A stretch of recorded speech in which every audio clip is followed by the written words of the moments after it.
This is Dogstorian. Stories about dogs. And their people. And related species. Like cats. And this is me, Justina. And this is me, Brian. Oh. Meow. Are we recording? Yeah. This forest is nice. It's called the city forest, or Stadtwald, literally city forest.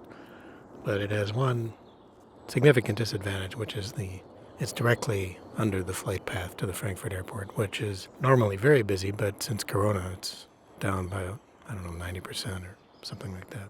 Basically, if it was a regular day without the virus, we couldn't be talking with microphone here.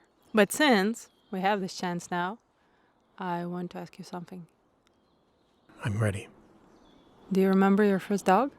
Well, the first dog that I remember in the family, not from pictures when I could see that I was too little to remember, but the first dog I actually remember was one that chewed through the garage door, which is probably why I remember, because I don't remember anything else about it. Wait, what? What did he do? Well, we went on vacation, and my parents in their youth and inexperience decided the best thing to do would be to put the dog in the garage with food and water for a week.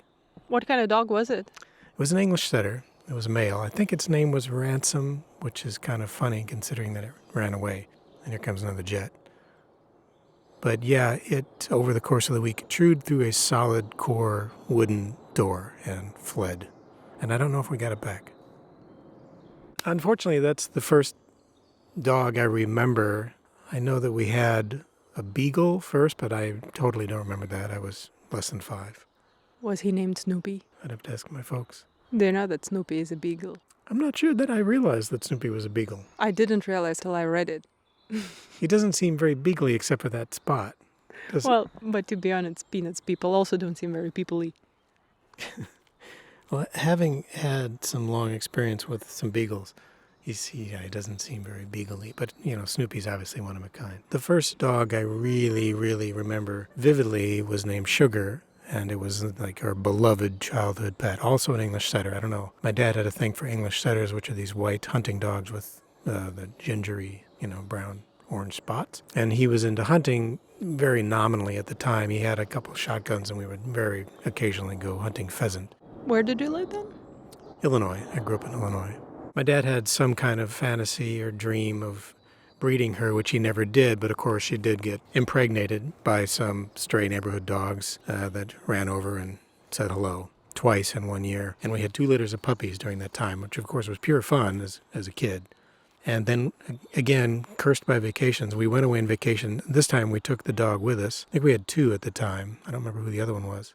Probably one of the sons. I think it was one of the sons of Sugar. And when we got back from vacation, we pulled up into the driveway of the farmhouse. It's a big, huge property, 220 acres. But the farmhouse was, of course, close to the highway. And we all climbed out of the car, and we had all been cooped up for many hours. I think we'd gone to Colorado or some epic 24-hour drive or something. And the dog just took off running, and no one could find her.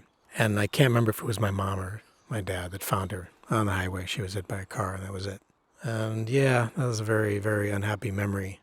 Really traumatized my dad, who of course felt terribly guilty and also loved that dog. And my first memory of him ever crying, he was just in his room crying for hours. What I noted about it is that he didn't really allow himself to emotionally attach to another dog for decades until we got him his first Dalmatian. Yeah, I guess this is one of the most heartbreaking things you've ever told me. Yeah, it's a horrible story, but, sobering one. Like, you got to train your dog well and, of course, be careful. But, the dogs like to run, so could have happened to anyone, but that was the worst thing imaginable, Fortunately, I don't have any really horrible dog goodbyes myself in my history.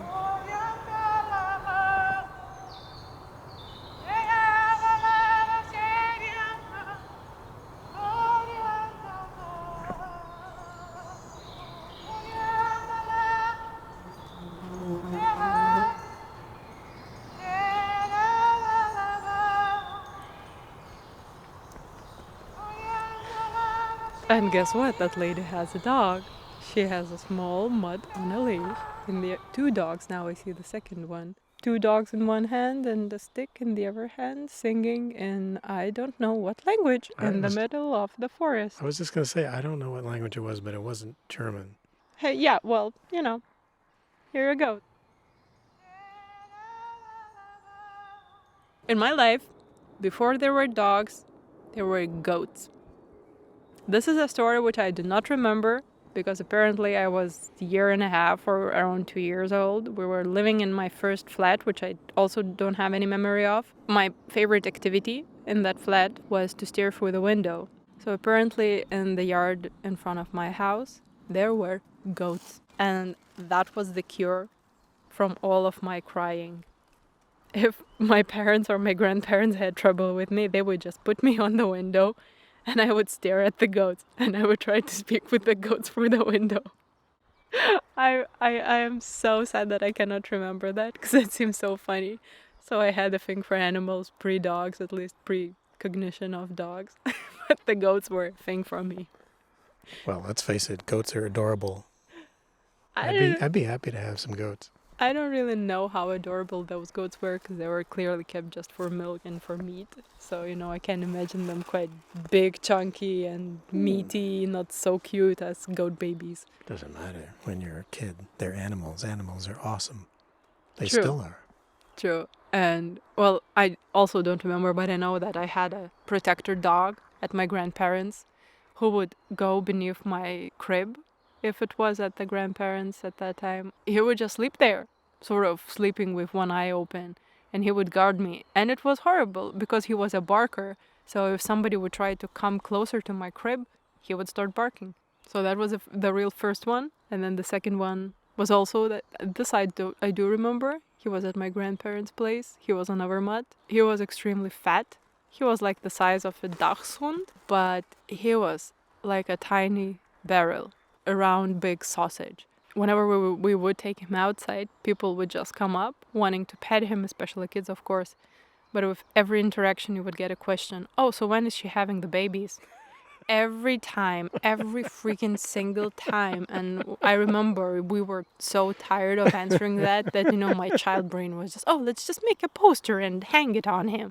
I'm a boy. His name was a bear, by the way.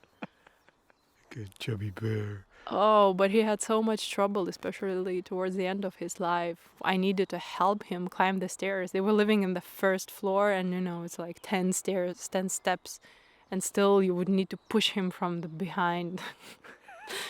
It's really miserable. I mean, it's also clear correlation why he was like that. Because for some reason, my grandparents just fed him with white bread mixed with some broth and sausages. He didn't eat anything else. They would make like this mush full of sausages and white bread and some chicken broth, and that was his meal.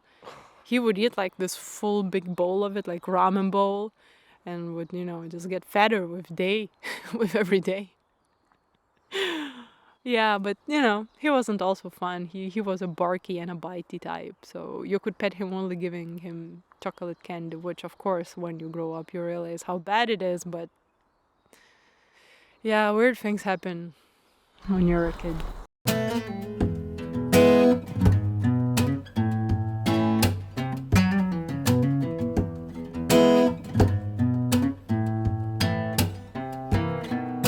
So what would you think if I told you that there are people who are actually paid to work as dog scientists? You're kidding. No. Well...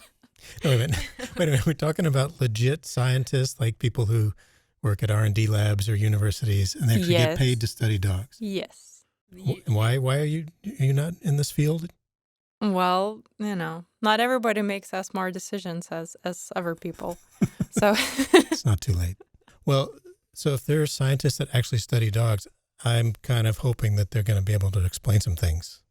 Like, for example, do you remember the first time you met your best friends? No, not really. Why? Do you remember the first time you met your dogs? I see. Yes. Science, explain.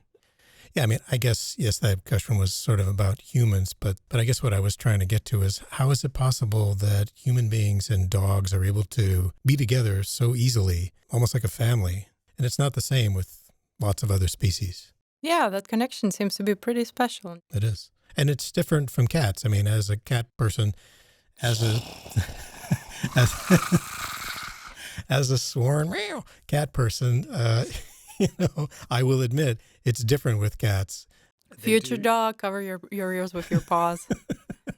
They get along with us. I think they put up with us. Sometimes they even seem to like us until they don't. Yeah, and dogs actually are completely opposite. They not only bear with us, they're like super excited to see us every time we come back home. They're Velcro, yeah, and they're so excited. Now, I have to say, my last cat, I don't know where he got it from because he was a shelter cat. He was a street cat. Every time I came home, he greeted me like a dog. And that is the only cat I've ever seen do that. He would come out meowing, roll on his back. You had to get down and pet him. He was amazing. Like he was as dog-like as any cat I've ever seen, but it's unusual. And then if you would touch him at least slightly in the wrong way, he would just go with his paws and claws right into your flesh. That's why I don't like them. They are unpredictable. They are evil. They have that evil look and evil nature, but okay, we're digressing. Anyways, today we have a scientist who is actually studying that special connection between animals and people, especially dogs and people. I guess first, if you could just introduce yourself a little bit and tell what you do and where you are now. I'm Clive Wynne. I'm a professor of psychology at Arizona State University, where I direct the Canine Science Collaboratory, which is a group of behavioral scientists who dedicate themselves to trying to better understand the relationship between dogs and their people and to help dogs and their people lead better lives together. So how did you end up doing the dog research? I'd always been fascinated by the minds of other species. And what got me was, well, what about the minds on our own planet? Can we understand the minds of other species? I wasn't only interested in the minds of animals. I was very interested in how people relate to animals. And in retrospect, it's kind of embarrassing to me that it took me several years to figure out that if I was interested in the minds of animals and I was interested in the relationship of animals and people, then the species I needed to be studying was the dog. There's no animal that people have had a longer, richer relationship with than the dog. And as soon as I turned that corner, I've just been so professionally and personally fulfilled by what I do. It's just magic. It's just magic. So do you find there was one event which triggered you the most, or I don't know, even maybe a dog?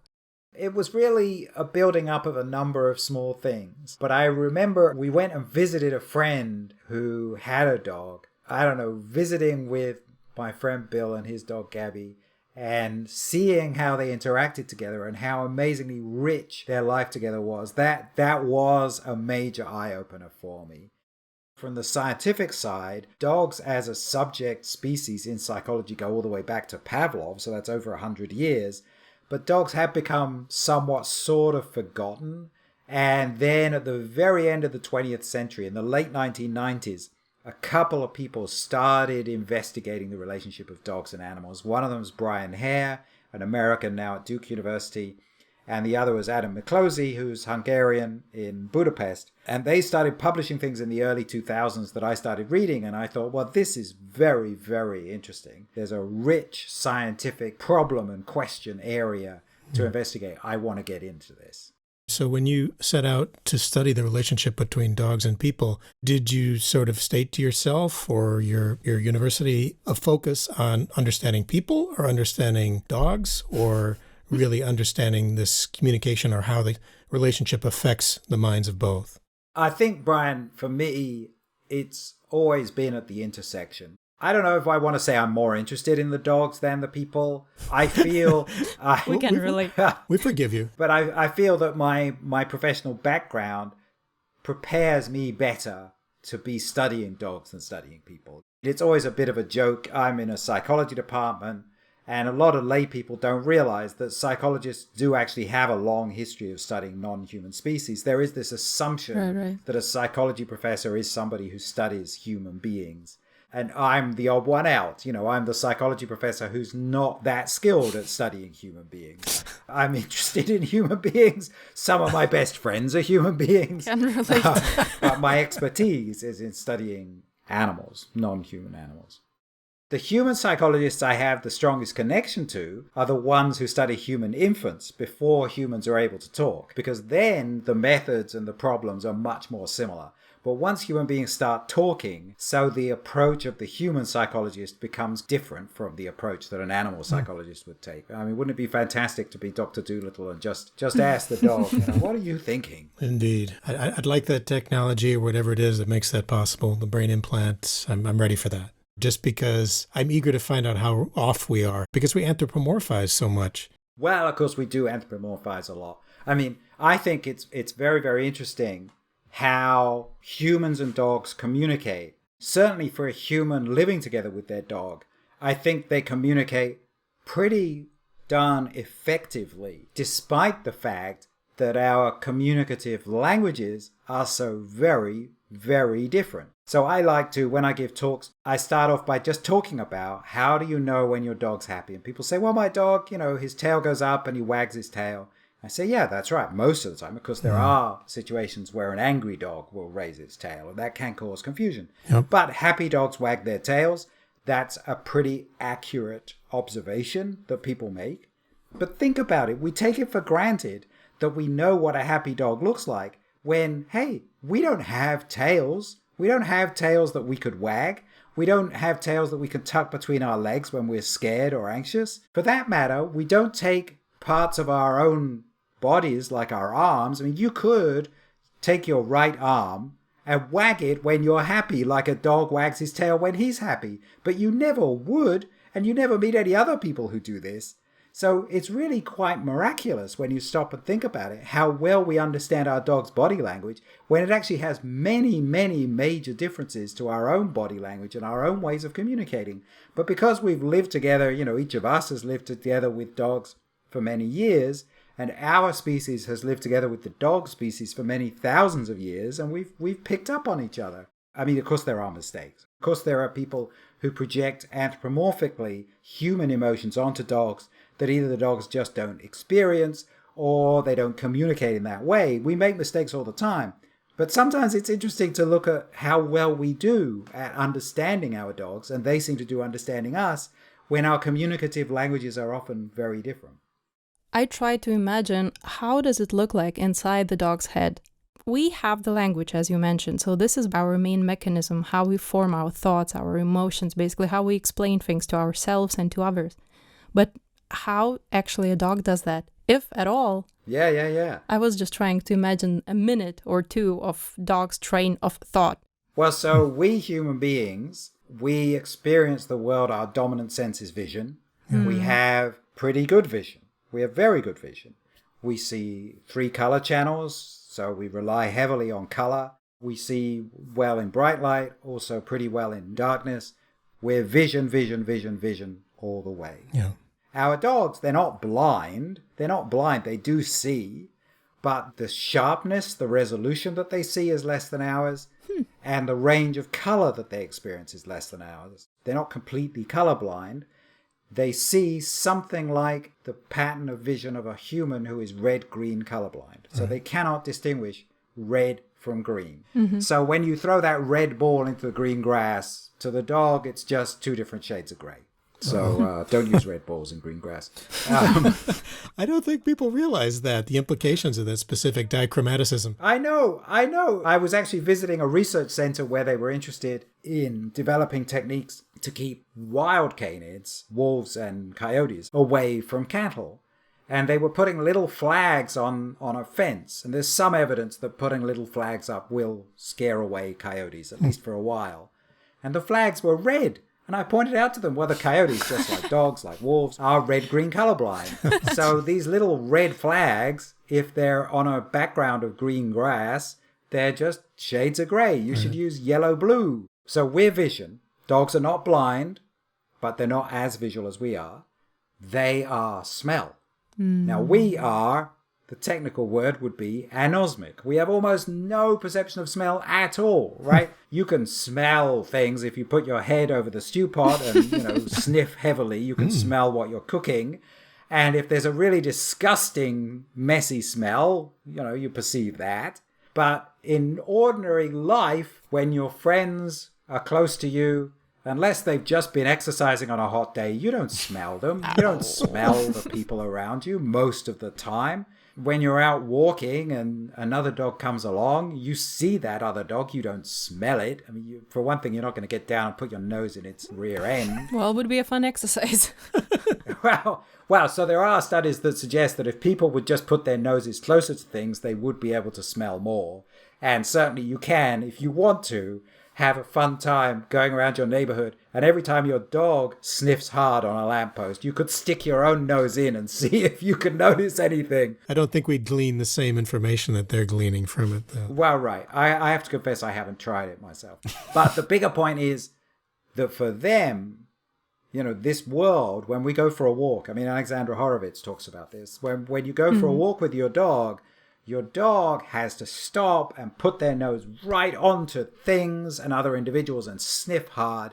And they're getting a whole different world of information. We don't know for a scientific fact what all they get from doing this. But it's reasonable to assume that when they sniff where another dog has peed on an object, that they detect whether this is a male or a female. If it's a female, they probably detect if that female is in heat. They maybe identify age, size, Wow. and presumably they identify different individuals. Presumably they know, Really? oh, Charlie was here just an hour ago. I'd better pee on top of this in case Charlie comes back, and then he'll know I was here too, right? So we don't know this for a scientific fact, but it seems plausible that they are detecting many aspects of the dogs of their neighborhood and any wild canids. I don't suppose you have any wild canids in Frankfurt, do you? Well, not yet. Not that we're aware of. Jackals are coming. Jackals are coming, are they? Yes, we had a conversation with Nathan Rank, Uh-huh. and he's researching jackals, golden jackals specifically. The numbers in Europe are really, really growing. Oh, how interesting. I'd love to know. What about foxes? Because they have foxes are becoming more urban in Britain. Is that happening in Germany? Yes. Those we see in Frankfurt. Yes, because we have a huge bunny population in Frankfurt and in Germany, I think, in the Oh, whole really? country. Right, I know. Oh. For me, it was such a surprise as well when I came here. And they're everywhere. Basically, in summer around Tempe, maybe they come out. And once I saw also a fox in the area where the bunnies were just running around loose. Uh-huh. So yes, we do have foxes and in cities, not somewhere in remote wilderness. Right. We have foxes, the same foxes you have, red foxes, Vulpus vulpus. We also have two other species of desert fox. One's called the grey fox, and the third one, I'm afraid I forget its species name. But we have three species of fox, and the major wild canid. Of course, foxes are not canis, they are canidae, so they're not very closely related. But we also have coyotes. Coyotes are everywhere here in the suburbs, and they probably are scent marking, and our dogs are probably detecting those scent marks. So I've gone off on a bit of a tangent. Your question was, how do I think dogs perceive the world? Smell is central. Vision is present, not as important. And hearing, of course. You know that your dog hears better than you do, because if the people you share your home with, your husband, wife, children, when they come home, your dog knows they're coming home some little time before you do, because your dog recognizes the sound of their footsteps or recognizes the engine of their car as they drive up. And so dogs are in a much more smell and much more hearing world. So those are differences. But how you perceive the physical world is perhaps not the most important element to how it is that dogs and humans can live so well together. Dogs and humans live so well together because they perceive the social world in similar sorts of ways. Mm-hmm. And dogs are not particularly closely related to people. Of course they're not. Dogs are canids and we're primates. So it's they're carnivores. It's a long distance on the evolutionary bush. But dogs and humans expect and understand social structures in similar sorts of ways. Right. So dogs, they're happy to live with us in our family groups, and they value, as we do, getting along with everybody who's in the social group. That, I think, is part of the crucial connection that people have with dogs, that our understanding of how to live in groups is pretty similar. And yeah, that enables us to live so happily together. Well, that basically leads us to the very, very, very past, when we just started our relationship, to domestication. Do you have your own specific story about how wolves got into contact with people? It is a fact that they did get in touch, but I noticed that people tend to have a little bit of different perspective about that beginning. Right. Well, this Justina, is something that utterly fascinates me. So there are two major competing theories for how dogs came into being. One theory can be called the hunter's helper theory. People who talk about this theory usually talk about a period maybe 30,000 years ago, back in the last ice age.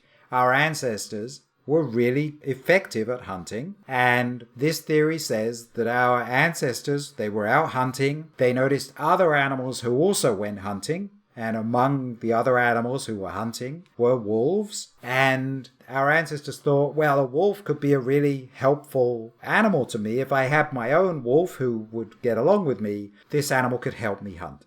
And so this theory, the hunter's helper theory, says that our ancestors kidnapped puppies from their mothers, wolf puppies, and raised them so that they would get along with people, and then took them along to help them hunt. And that over time, the wolves who got along best with people, the people would encourage those wolves to breed so that they would, over generations, have more and more helpful and more friendly wolves, until at a certain point, obviously this was a gradual thing. It's not like one day somebody woke up and said, hey, honey, take a look. This isn't a wolf anymore. My God, it's a dog, right? Nobody suggests that's what happened. But very, very gradually, the wolf changed in its personality so that it became what we now call a dog. Here I have a question. I am thinking, how intricate was human language and human just cognitive skills at that time to support this sort of quite complex thinking, a lot of prediction into a far future, thinking that, oh, I will maybe make wolves, which will be basically my tools, knowing that they were just surrounded by wild animals and had no other, well, at least a bit domesticated animal. Is that really likely? Well, right, Justina. So I don't believe the hunter's helper theory. I don't think it's realistic. I don't think it's plausible. And one of the reasons is exactly what you say. Back then, there were no domesticated animals or plants. There was no domesticated anything. Our ancestors had no concept of domestication. So the wild wolf is a completely useless animal to try and go hunting with, right? This is a period before there were collars, before there were leashes, before there were cages. So I visited a kibbutz in Israel about 10 years ago now, where this guy had 3 or 4 wolves that he had raised from puppies. What? These were the subspecies of wolf that we call in English the Arab wolf. And ironically, the only place where you can see Arab wolves is Israel, because in Israel they're a protected species, but throughout the rest of the Middle East they've been eliminated. And I talked to him about, well, what was it like when you were raising these wolf pups in your kibbutz, right? A kibbutz is a communal living arrangement. There are people have their own apartments and they have a lot of shared area. I said, did you have the wolf pups just walking around the shared areas of the kibbutz? He said, what do you think I am, a complete idiot? No, the wolves had to be kept caged up. And most of the neighbors were very angry with him for keeping pet wolves because they were always trying to attack the children. Oh, and you got to think about how we live, we modern people. We live in a world where children have almost been completely eradicated, right? I mean, there are very, very few children. Most women will, in their lifetime, most first world women will have 1 or 2 babies, right? That's true. Well, you don't have to go back all that long. My grandmothers had 8, 10 children. Certainly 8, 10, 12 pregnancies. How many of those turned out into successful births and then people who lived more than a year or 2? Of course, that's a different thing.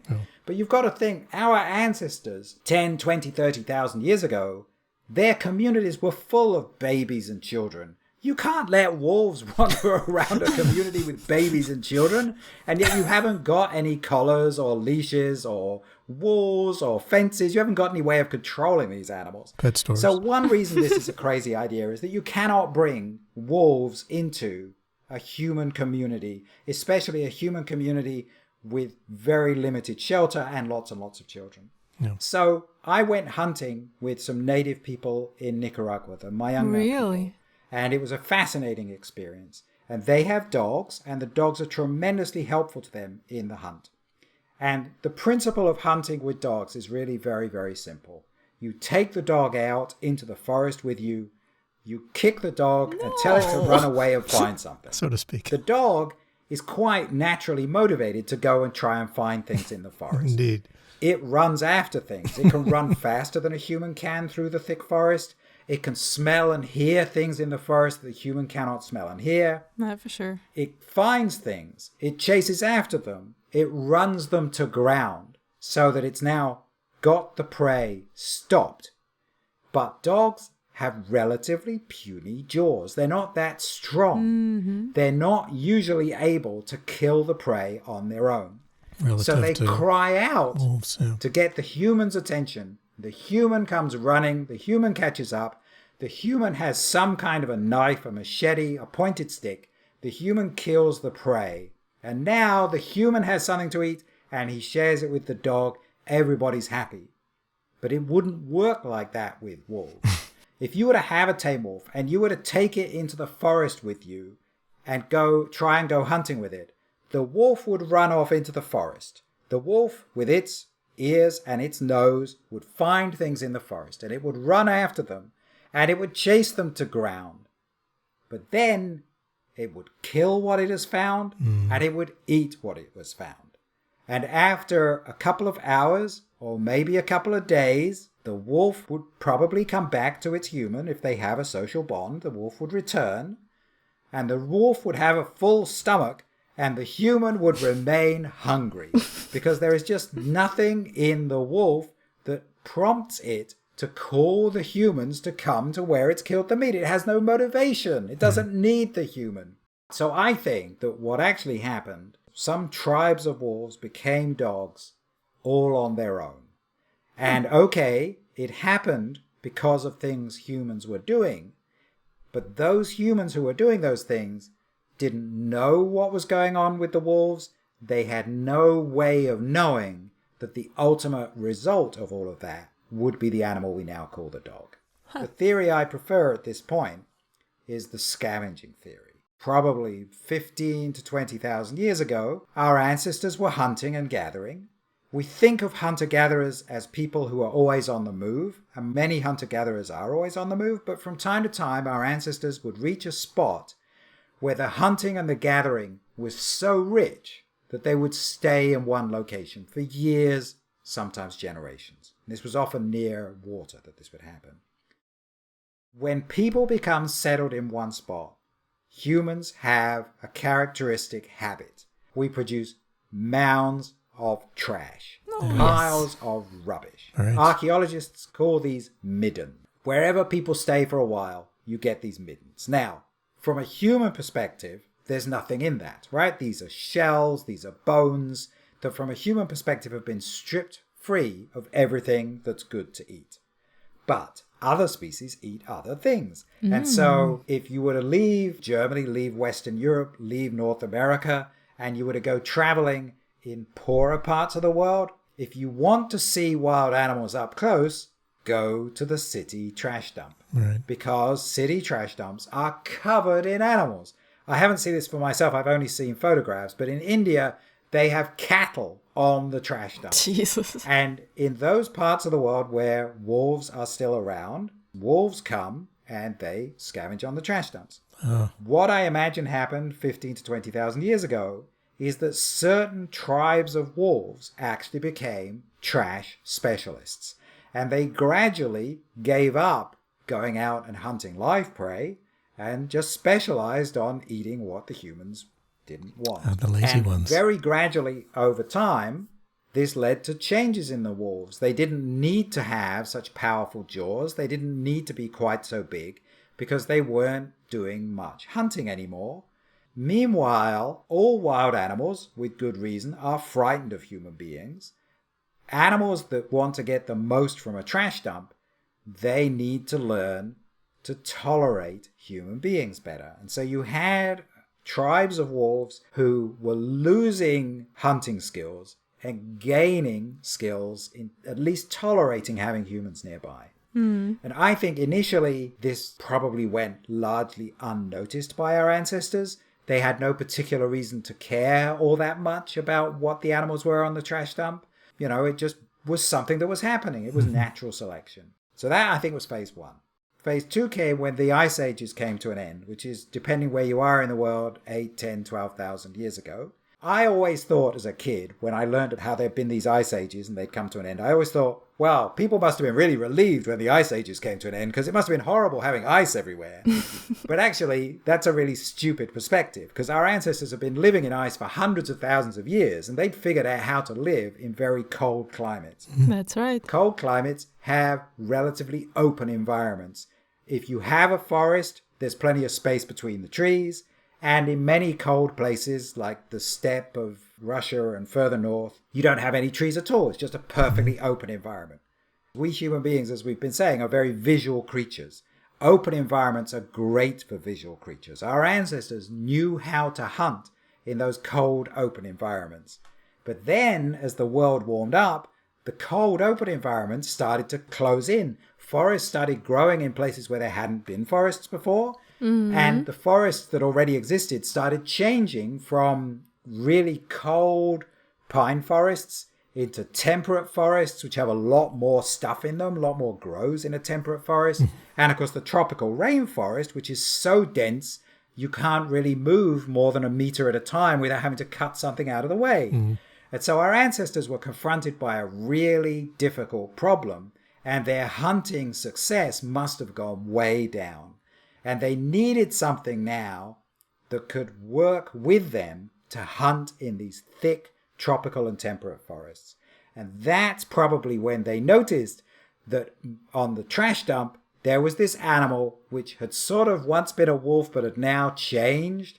It had changed so that it wanted to be friends with them. And it had changed so that it wasn't that good at hunting on its own and was interested, motivated to form a hunting partnership with them. And that animal wasn't anymore the wolf, it was the dog. And that, to my mind, is when human and dog really first came together, 8 or 10,000 years ago, when the Ice Age is ending and humans desperately need something to help them hunt. And that's where the dog comes into being. And I think, for my mind, that's the beginning of this tremendously valuable partnership that we all love.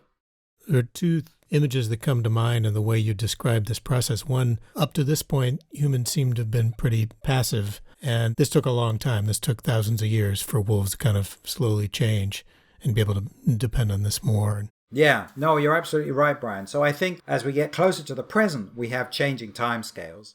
So the first phase, this phase of certain wolves changing on their own because they're specializing on eating our trash, that's many, many thousands of years, unbelievably gradual. The next phase, where we're noticing these dog things and we're finding them helpful, that then leads to a sudden uptick in the speed at which things happen. Because just a couple of thousand years after that, people start noticing that you can use these animals in different ways. So probably people started selecting the ones who were most useful to them. So yeah, hunters might well have become interested in, well, you know, this dog's a great hunter. His puppies might be great hunters too. Let's encourage this dog to have more offspring. And meanwhile, this other dog who's a lazy good-for-nothing, if he ends up fathering any offspring, we'll just destroy them, which of course was something people did a lot, right? And then another, I think, basic function of dogs is alarms and guards. To this day, as I mentioned, if somebody comes up to my front door while we're having this conversation, my dog will bark at them. I mean, my dog is famously not the smartest dog you've ever met. You keep saying that, and I always want to ask, why are you so convinced about that? Because I watched your YouTube talks and lectures. So I'm gonna contradict myself, because she has this one skill which is very, very useful to us. Our house is about 7 or 8 meters back from the road and the sidewalk along the side of the road. If somebody walks along, She can see them. There are windows at the front, and she sometimes sits or stands watching things go past. If you're walking past our house and you keep walking, she remains silent. But if you turn and walk towards our front door, she will immediately bark up a storm at you. In fact, she's even smarter than that. Because if you guys come and visit, maybe one day you can, the first time you come to the front door, she will bark up a storm at you. But when she sees me, greet you, I don't know, we'll shake hands or hug or what we'll do, but she'll see us engage in a relaxed social interaction. She'll make a note of that. And the next time you come to the front door, she won't bark at you. Instead, she'll do this sort of crying, yelping that she does when friends come to the door.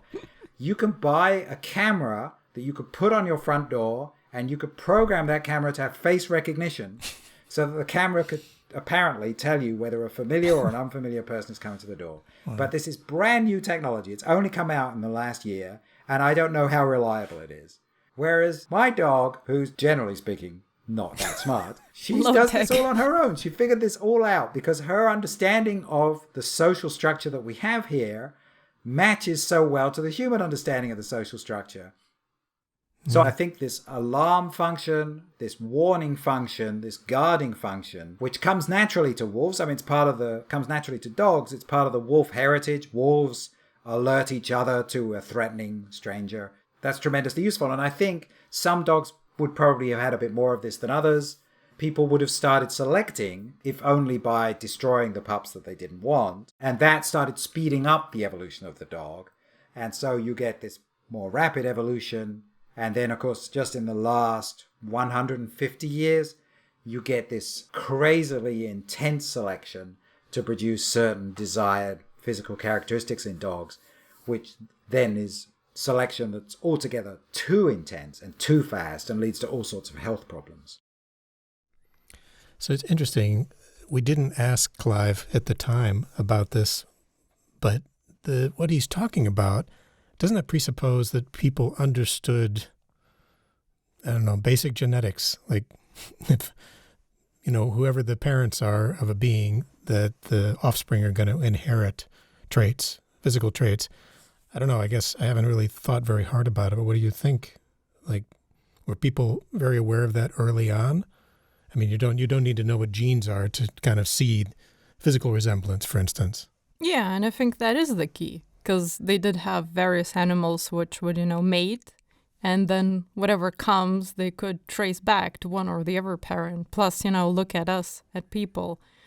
That resemblance also is quite obvious. Yeah, I guess what I'm saying is resemblance is a pretty obvious thing, but I wonder how readily people figured out or interpolated that to behavior, because behavior is maybe more subtle. I don't know. It's an interesting thing to think about. Well, when you think about like old sayings, like mother like daughter, and apple doesn't go far away from the tree, or whatever is the English version. Yeah, like people did, I think, attribute behavioral traits as well to the genetic lines. I guess I'm outing myself as a non-parent that I haven't really thought about this. Well, so you are much. a dog parent, let me correct you, which is very important. So, in your opinion, at which stage the genes for hypersociability come into play? And maybe you could elaborate a bit on that. Sure. So one of the most exciting pieces of research that I've been involved in, and I talk about this in my book, Dog is Love, is we collaborated with a geneticist, and we were able to identify 3 genes in dogs that mutated in the journey from wolf to dog. And these genes lead to what we call hypersociability, which is just a rather technical way of saying lead to individuals who are exceptionally loving. And when you compare dogs to their ancestors, wolves, or for that matter, you compare dogs to any other species that you're familiar with, even our own species, dogs have a really quite crazy propensity to form strong emotional bonds and rich friendships with other individuals. Dogs are much more ready and willing to make friends than are the typical members of our own species or members of many other species. Now, it turns out that very, very occasionally you get mutations in these genes in our own species, and this is part of a very rare genetic syndrome called Williams-Buren syndrome. It has a lot of impacts on a person. But one of the really striking impacts that you see in people with Williams syndrome is that they are described as exceptionally gregarious. In other words, they have this very outgoing, very friendly nature. And it turns out that it's the exact same 3 genes that cause this very friendly nature in Williams syndrome that are the genes that are mutated in our dogs. So we've actually been able to pin down genetic changes that give dogs the propensity to so easily form strong emotional connections.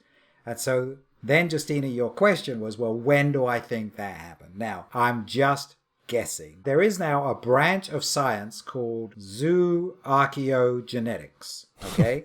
So you know what genetics is? It's the study of genes. Archaeology, is the study of ancient remains. Zooarchaeology is the study of ancient remains of animals. It's zoology archaeology. Put all 3 together, and that means there are people, scientists, who find ancient remains of animals and extract DNA from them and do genetic analysis of the DNA of ancient animals. I predict that within the next year or 2, our zooarchaeogenetics friends will be able to tell us as a scientific fact when those mutations occurred, and therefore when dogs became super friendly. I am going to guess that this did not occur in the very early phase where certain wolves started specializing on our trash dumps, because I don't think there would have been much demand for it at that very early stage. Right. I predict it happened at the end of the Ice Age, when the ice disappeared and the forests got much thicker, and our ancestors needed to develop strong working relationships with dogs. Because I think it's at that stage that an ability to bond with members of other species would have really started to pay off for dogs. But hey, I could be wrong. I'm only guessing. This is my best guess. You'll have to have me back in a year or 2. There's a wonderful zooarchaeogeneticist at Oxford University in England, Gregor Larson, and we're good friends. He's a wonderful guy, and we have a bet, because he actually thinks that this genetic change didn't happen until much more recently. And if he's right, I have to give him a bottle of bourbon. If I'm right, he has to give me a bottle of scotch. Nice. So that's another reason why I really hope I'm right. Thinking about the dog's attachment to people, I am also just completely confused. Why do they attach so much to us in comparison to their own species? When I see 2 dogs, they don't have this close relationship as they do have with their owner, even if they are living in the same household. So for me, it's just, of course, as a human being, it's incomprehensible. If I imagine 2 human beings put somewhere, I don't know, in a group of other animals, they would form the strongest bond between themselves, most likely, instead of just picking another type of animal. Wow, Justina, that is a question I have puzzled over too. That is a deep, fascinating question. Because of course you're completely right. I mean, usually individuals from a species form their strongest relationships with their own species. And if they have any relationships with members of other species, those relationships are usually weaker. So I have thought about this. It's a really big question. It opens so many boxes. I don't want to just pull out everything, right? When you think about the relationship that dogs have with people, it's a very special kind of relationship. People provide their pet dogs with everything that dog needs to survive and thrive. I provide my dog with food. I provide my dog with water. I provide my dog with, here in the desert, I provide my dog with a cool place to sleep. I provide my dog with opportunities to go out and exercise and sniff the world. I even provide my dog with opportunities to perform toilet functions without any risk of getting into trouble, right? Is there anything in my dog's life that my dog can get for herself without having to ask me for it? I guess there's air, but I don't think there's anything else. I mean, she's been neutered, but if she was an intact dog, probably, right? Probably I would provide her sex partners, wouldn't I? Isn't that how it usually works? So there's nothing in our dogs' lives that they can have, that they want, without asking a human to get it for them. And so my present theory is that our dogs look up to us with so much respect and so much concern and so much interest because we make ourselves so essential for everything they want and need in their lives. Now, we could actually test this. I don't know that it's realistically possible, but it's at least possible to think about. If you have two dogs, you could maybe train one of the two dogs to operate a device that gives food to the other dog. So that the other dog could only get food. So dog 2 can only get food by asking dog 1, please press this, do whatever it is you do that gets food for me. As long as it's not a cat. And my theory would be that if you could create an environment where one dog controls the life of the other dog in the way that humans control the lives of their pets, then my prediction would be that the dog who's dependent would start sort of reacting towards the dog who's in charge the way that our dogs react to us. Be usurped. But I don't know whether that's really true. I will say one of the most remarkable things that Charles Darwin ever wrote, in The Descent of Man, which I think is 1872, there's a paragraph in The Descent of Man that still reads somewhat shockingly today and must have been pretty stunning to the people of 1872. He has this paragraph where he's talking about religious belief. And he's talking about the possibility that religious belief might have evolutionary origins. And he gives us the example, the dog. And he says that your dog looks up to his master in a way which is sort of like the way people look to their God. And it's quite a strong statement. Wow. Even today, it must have been what a radical. Pretty shocking in 1872. Yeah, for sure. It's kind of obvious that we have a huge impact on dogs, and it's not disputable. I was also thinking about the other way around, about how humans are changed by dogs, especially currently.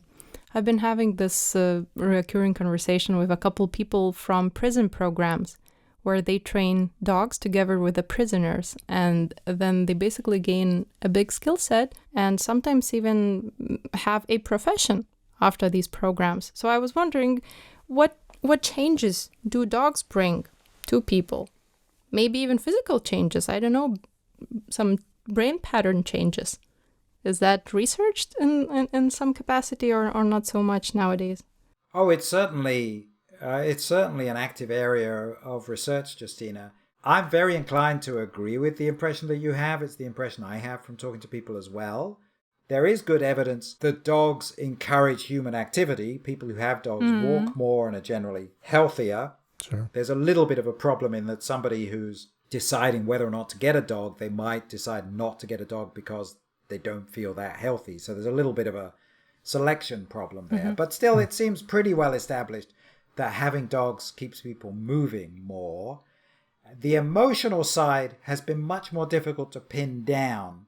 And I don't know whether you've ever spoken with Hal Herzog, who's a very interesting thinker on the human-animal relationship. Nope. And he has a blog, and he wrote about this recently on his blog, talking about how it was proving difficult to carry out convincing scientific studies that established that having a dog has emotional benefits. He wrote in that the part of the problem is that emotional benefits are somewhat intangible and difficult to pin down.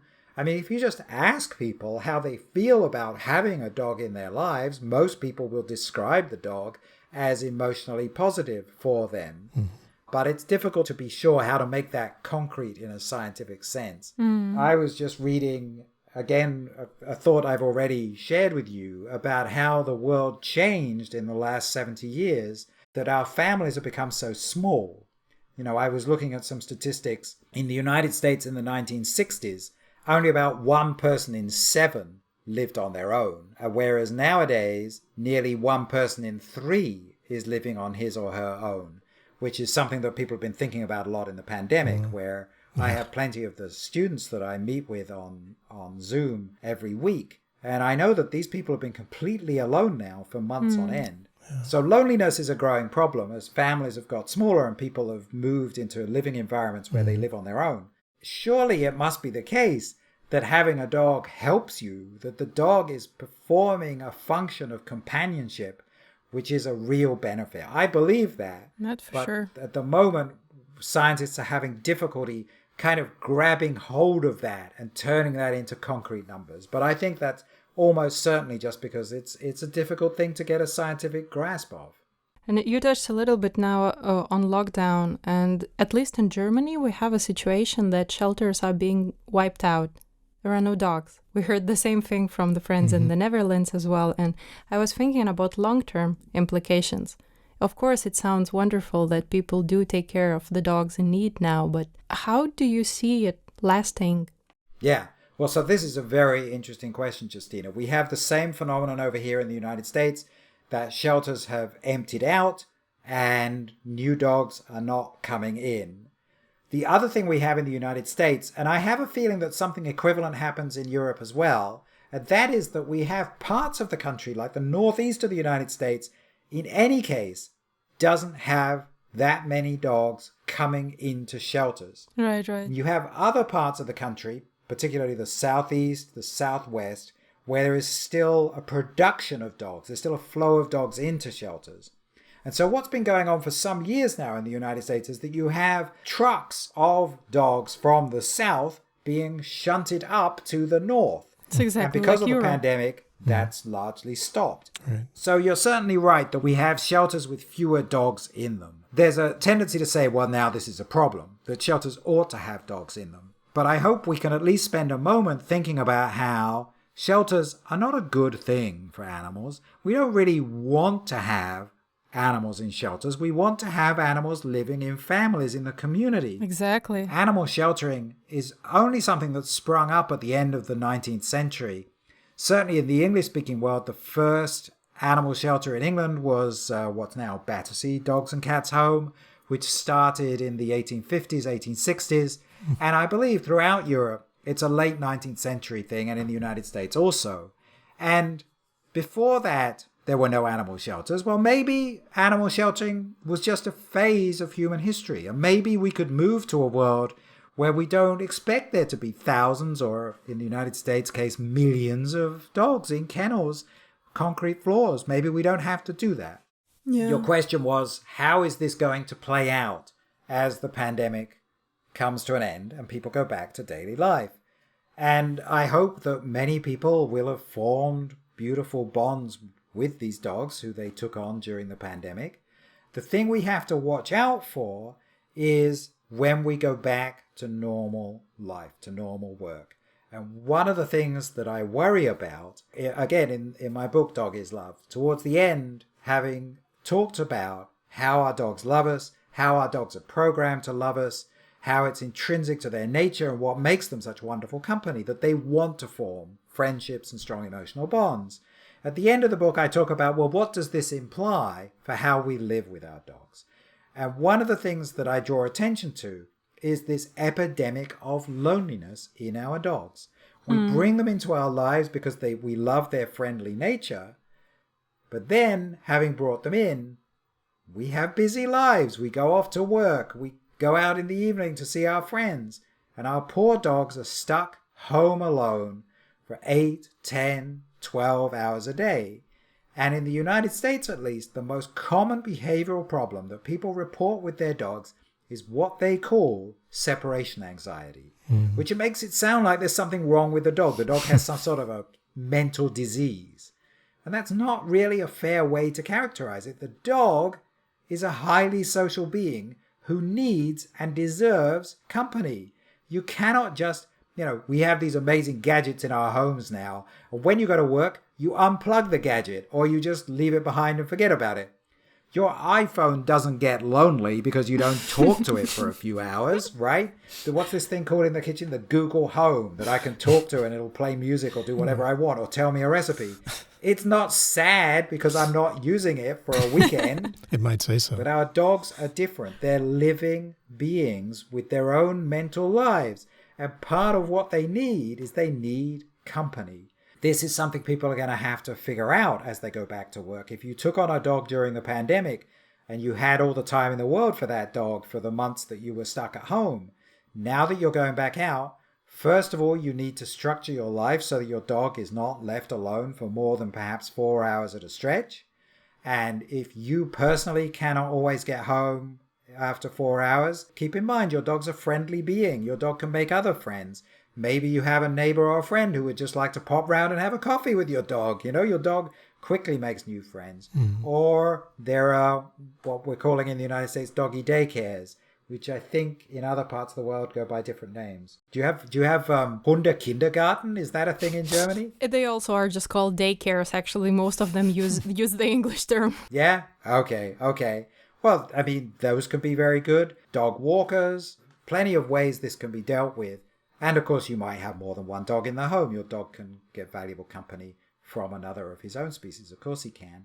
But this is something we do need to be thinking about. And I'm thinking about this with my own dog. Now, the only time I go out is when I'm taking her for a WALK. She's here, I can't say the word. So now she expects me to be home almost all the time. And if I do go out, she thinks it's perfectly normal that she will always be going with.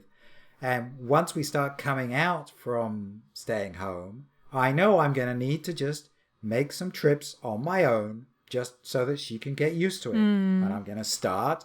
I'll just go out for 10 minutes. Yep.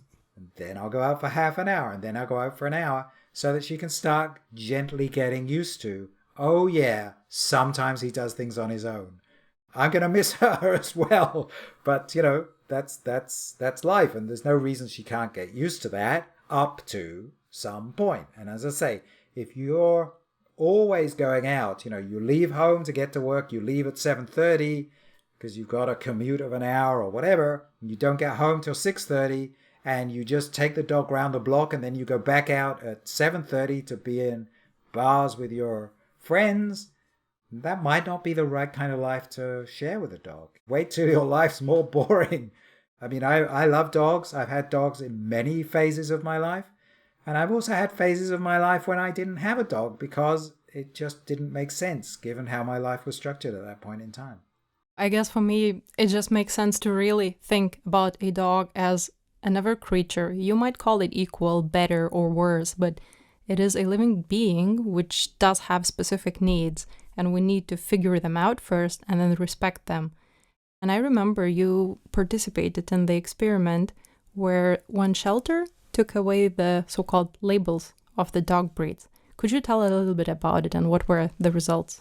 Sure, absolutely. So here in the United States, I mean, different countries have different prejudices, right? But here in the United States, the label that is considered least desirable on a dog is pit bull. So pit bull's not even a breed of dog. It's a group of bull terriers and others and mixes and so on. And they have developed a bad reputation. And so we know it's very easy to analyze shelter records. And you can see that dogs that have this label pit bull on their cage card, on their identification information, are much less likely to get adopted. Meanwhile, we know, because nowadays you can do genetic tests and you can find out the breeds in a mixed breed dog. And so we did a study. We did 1,000 breed genetic tests, and we compared the results of the genetic testing to the breed that veterinarians and shelter staff said were in this dog. And so we know, I've forgotten the exact number, but I think they were wrong. I think it was 90% of the time. They were almost always wrong. Always wrong. It's actually very, very difficult to do, trying to guess what breeds are in a mixed breed dog. Very difficult to do. So we know that people are highly influenced by the breed identification of a dog in the shelter. And furthermore, we know that breed identification is extremely unreliable. It's more often wrong than correct. So we thought it would be interesting to see, well, what would happen if we took away these incorrect breed identifications? We predicted that the dogs that would otherwise have had the label pit bull on them, we predicted that they would get adopted more easily. Because many of them are nice dogs. Most of them are nice dogs. But we worried that if you took away the breed labels, okay, more pit bulls would be adopted, but maybe fewer dogs with other labels on their cage cards would be adopted. That you'd just be shifting around who got adopted and who didn't. Which, that might be okay, but it wouldn't be great. So, a big shelter in Orlando, Florida, the big county shelter that services many thousands of dogs every year, They did this. They took away all the breed information that was offered to the public. And at the end of 12 months, they analyzed, or we analyzed for them, what had happened to the adoptions of dogs and compared it to the 12 months before when they were doing what was normal practice of leaving the cage labels on. And what we found was that there was a massive improvement. Dogs that would have been labeled pit bulls were adopted at much, much higher rates. Wow. Okay, that's what we predicted. But what's really interesting is that all dogs were adopted at higher rates. All dogs were adopted at higher rates. Not just the ones who would have received a label that was unattractive, but even the dogs who actually, if they'd had something written on their cage card, it would have been something that people quite like, I don't know, retriever or terrier or various things that people think sound rather nice. All of them were adopted at a higher rate. Wow. I was a little bit worried that this could have been just some kind of impact of novelty. It could be that any change makes things better. We looked at their data for the second year, and it still showed the same pattern. By this time, they've been doing this for 2 years. It's not a novelty anymore. Did it catch up somewhere else in other shelters in the US? Because I've never heard about it in Europe. It has been instituted at some other shelters in the United States. Yeah, I'm not in Europe. Certainly, wealthy countries in northwestern Europe don't have quite the same situation that we have in the United States, because in the United States, in shelters, almost all the dogs are mixed breed dogs. There are almost no purebred dogs in shelters in the United States. My understanding is from visiting shelters in France, in Austria, in Britain, that you actually have many more purebred dogs. And that's a different circumstance. A purebred dog, most experts can tell what pure breed it is. So you get much higher levels of accuracy. I'm talking here primarily about mixed breed dogs, which is what we have in most shelters in the United States. What I think happens, so one thing is that the dogs that are labeled pit bulls, many of them are lovely dogs. If you don't know what breed you're supposed to be looking at, you just think it's a nice dog and you take it home. That's relatively easy to explain. What's a little more puzzling is why dogs would have had perfectly attractive breed names on their cards, why those ones also got adopted more quickly. And I have an idea what might be going on there, because a lot of people, when they go to look for a dog, they go to the shelter and they say, I'm looking for, and they name a breed. And they do that because in the past, they've had good experiences with that breed. And people think, well, I had a retriever when I was a kid. Now I'm a parent and I want my children to have similar experiences. I should try and get the same breed.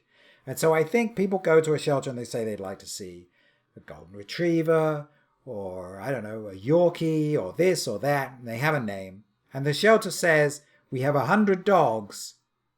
2 of them have that breed in their mixture. These are the 2, go and have a look. And so I think people go to a shelter and they don't look at very many dogs because they think they know what they're looking for. And so they narrow down their search too much. And that reduces the likelihood that they actually go home with a dog. Whereas if they go to the shelter and they say, I think I want a Yorkie, and the shelter says, well, we don't really know what breeds they are, but we've got 100 dogs. Why don't you and your kids go and have a look and see if one of the dogs speaks to you? Well, then you get that experience where a dog that you didn't think was the kind of dog you were looking for, but there's just something about that dog's personality, the way that dog speaks to you, that engages you. So I think by not having cage cards, it improves the chances that people will actually interact with the dogs, look at the dogs, and get to know the dogs. And this is what's so crucial, because at the end of the day, even when you're dealing with purebred dogs, they're still all individuals. They still all have different personalities. And really, it's the personality of the dog that matters in the long run much more than its particular shape or the color of its fur.